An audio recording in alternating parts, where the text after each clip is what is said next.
Well, howdy there, Internet people. It's Bo again. So, today we are going to talk about some numbers. We are going to talk about some timelines, U.S. endeavors, provide an update on that, and just kind of run through that information and then talk about other options and then answer a question. Okay, so starting off, because the last time we talked about this, a lot of this was unconfirmed. And there was a lot of speculation going on. As far as the U.S. peer plan, orders are cut and people are underway to go build it. The general plan is to build a pier, seaport, it's being termed in different ways, and causeway.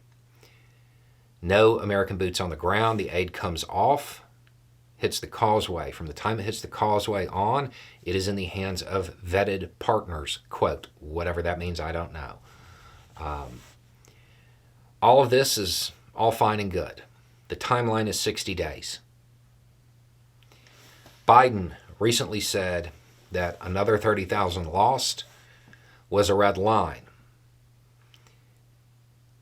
If the reporting coming out about the food and water situation is accurate, I don't think they have 60 days. It is dire. It is dire. So, what are the options? 1, increase the airdrops tenfold. 2, get the land routes open. 3, figure out a faster way to get it from sea to shore.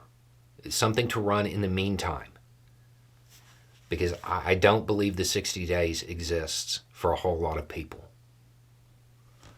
And those 3 options, that is either or and all of the above. The situation there is dire.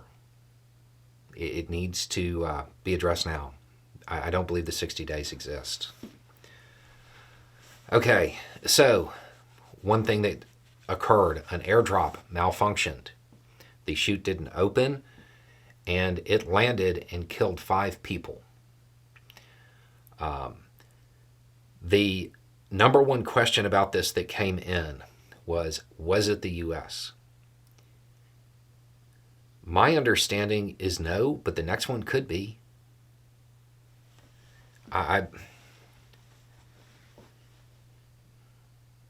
There is risk associated with this. When you go back to that video, let's talk about airdrop questions. Talked about why, before the drops ever happened, it was going to be on the coast, it was going to be in fields. They might use a cemetery because it is safer for the living. It's a risk. Malfunctions are rare. Malfunctions landing on people, it's even more rare. But it happens. It can happen. This is why, in that video, it was so important to inundate that first day. That first day, just tons, literally tons and tons and tons of food. I do not know if this played a part in what happened with the 5 people, but you have people running towards them because there's not enough food. They have to get the food in. There are going to be more issues if they don't. And to be clear, even if the chute opens, you don't want one of these things landing on you.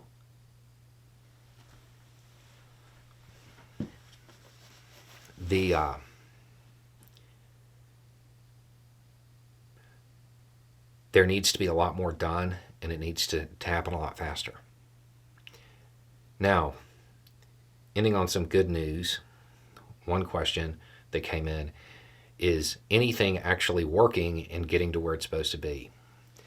There is a joint effort by 2 nonprofits, World Central Kitchen and Open Arms.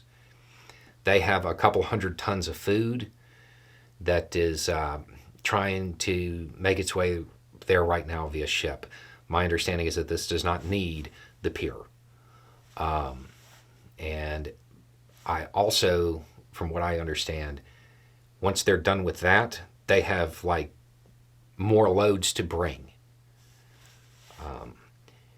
It will help. It will help, but it's not enough. You're out of time. You're out of time. The 60 days, I don't believe it's there. I don't believe it's there. So the other routes, the other options have to be explored. If there is no temporary structure that's going to be thrown up in a matter of days to get the food to shore, there has to be other options. They have to be implemented, because the reporting coming out, the 60 days isn't there. Anyway, it's just a thought. Y'all have a good day.